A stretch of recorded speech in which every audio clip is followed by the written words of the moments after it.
Hello everyone! Welcome to another video. It's nice to do another video in quite a while actually. So, the summer's going on, but my collection is growing, not at the rate I would want to, but I've got some new stuff today. Also, I've bought a Nokia that does this, so that's pretty cool actually, but let's start with this mystery box. So, I've got this just a couple of days ago, and it was a quite interesting story actually.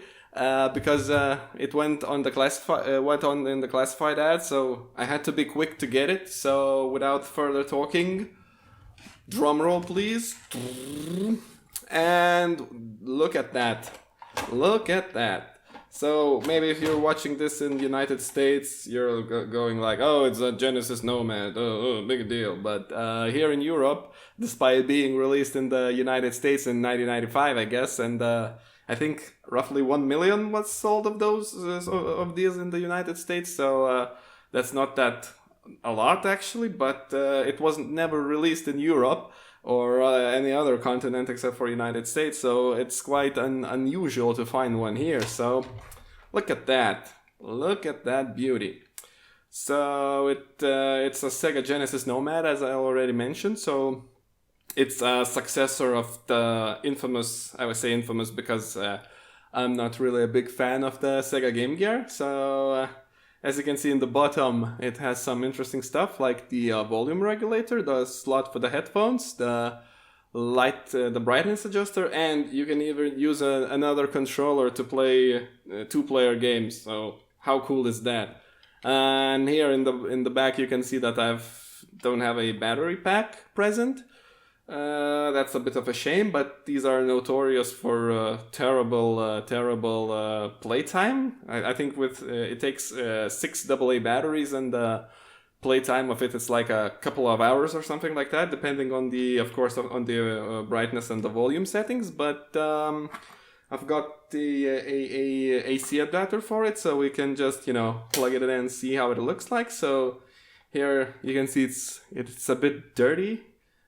Because actually the previous owner said that he purchased it brand new some many years ago, so that's also quite unusual. It probably was smuggled in the country I live in for by some, I don't know, like contraband or something like that. So you can see it has also the AV out, the same AV out the Mega Drive 2 or Genesis 2 have. And here's the 9-volt power input and the power button. So the cool thing is that it has all the ABC and XYZ, and it has the mode button and the start button. So it's just like the 6-button controller of the Mega Drive, but the thing is missing. It's the reset button, and some of the games I think require reset buttons. So it could cause some issues, but actually I'm not too sure about that. And in this lot, it also contains some games. So the games are the cannon fodder. You can see obviously that DD026 and the backside, the fake screws, the fake Sega logo. This one's obviously fake. Moving on, we've got Spider-Man X-Men, which is also obviously fake. All of these fake games are like, the weight of the cartridge is way lighter than the original one, so you can almost immediately tell, and the build quality is not that good as the original. So here we got Psycho Pinball by Codemasters. The label is torn up. We have some writings on the back, but it's also not a genuine one.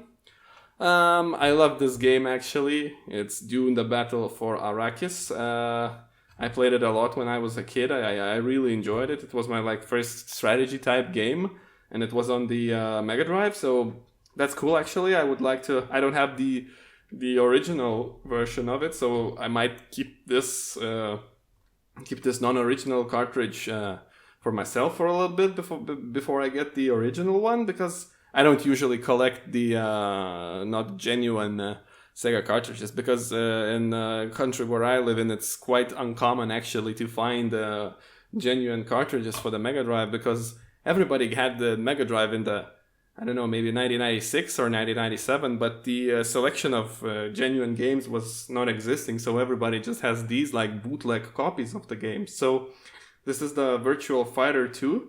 As you can see, due to the build quality of the cartridge, it's like taped up to be held in place, but that's not a big issue. And in this lot, we actually have some genuine games. We have the G-Lock Air Battle for the Mega Drive.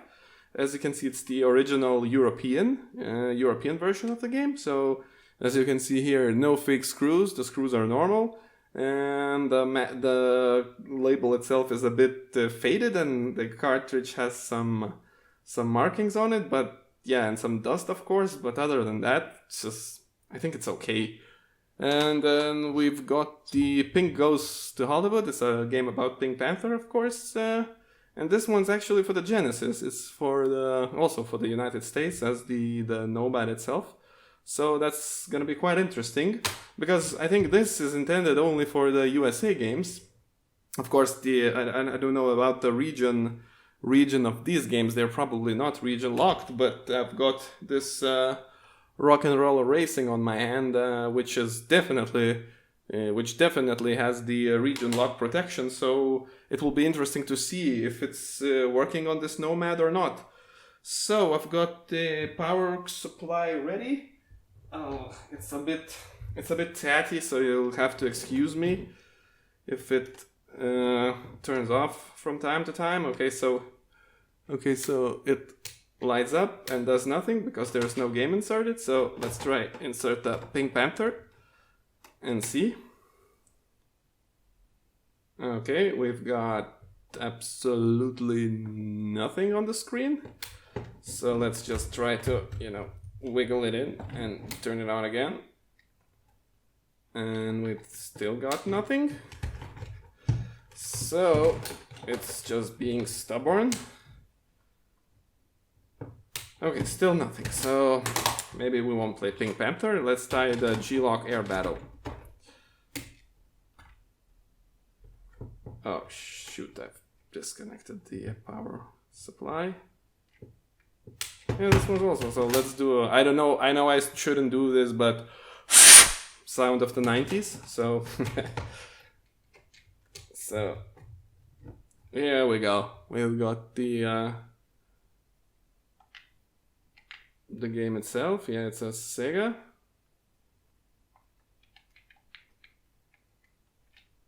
Wait, maybe I'll just reset it one more time. Yep. Yeah, I'm not sure if you can see the video pretty well because we've got these reflections. Okay, so I've reset it again, but as you can see, it's working fine. Just I need to find a proper power supply for that. And now let's try the Rock and Roll Racing and see if it's working.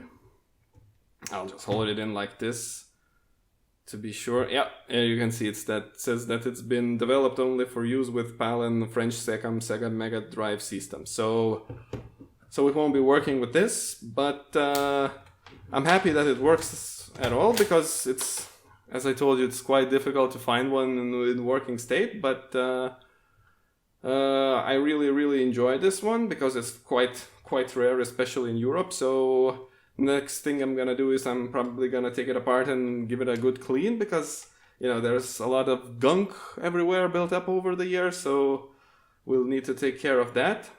And the fact I love it about the most, because compared to Game Gear, which doesn't take the standard Master System cartridges, well, you can I think buy an additional hardware to be able to support it, but this does this out of the box. So I need to figure out where could I get the battery pack. If you guys have any good ideas about that, so should I find one on eBay, or should I just try to 3D print one and make it like from battery cells or something like that? So any ideas are welcome in the comments.